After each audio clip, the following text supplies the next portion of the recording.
Skilled craftsmen are getting harder and harder to find these days. People who can build things with their hands that will be handed down for generations.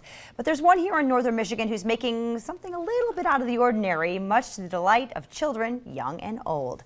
It's today's Sightseeing in northern Michigan. The one word they all used was unique. These are very unique. A gumball machine with a whole lot of flair, built with plenty of love. It just all started out as a square box, and after I built a couple of them and started looking at them, I thought, you know, you could really embellish on these a little bit. Jeff Seating is the brains and the brawn behind Liberty Gumball and Woodwork, handcrafting pieces of art from the old Seating Hotel in Kalkaska, a business almost made by accident.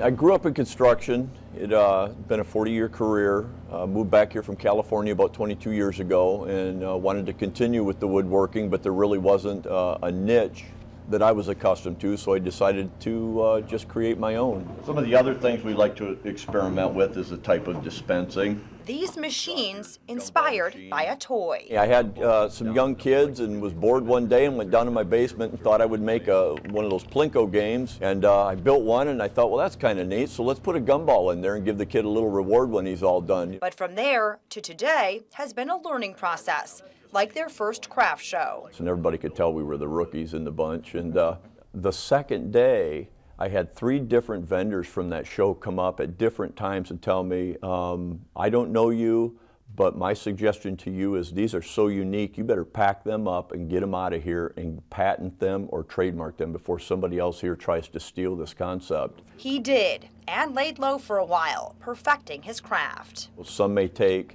8 or 9 hours when I have clarity on where it is I'm trying to go, and others have taken 40, 50, 60 hours to build. So it just depends. The sky's the limit. My imagination's the only limitation there is, and which is the fun part. For Jeff, the pride not only comes from design, but from craftsmanship and materials. It's very rewarding to take something like this and hand sand it and hand shape it and pick each piece of wood specifically for where it goes. In the end, not every gumball machine is a winner. I've had some of them, I put 40, 50 hours into them, wound up burning them in the wood stove because you just couldn't make them work right. But the ones that do work will hopefully find a place in a family's house and heart for decades. We build them to be around for families for 100 years, something that they can hand down. Like I said, they're built with that heirloom quality in mind. For Sightseeing in northern Michigan, I'm Michelle Dunaway.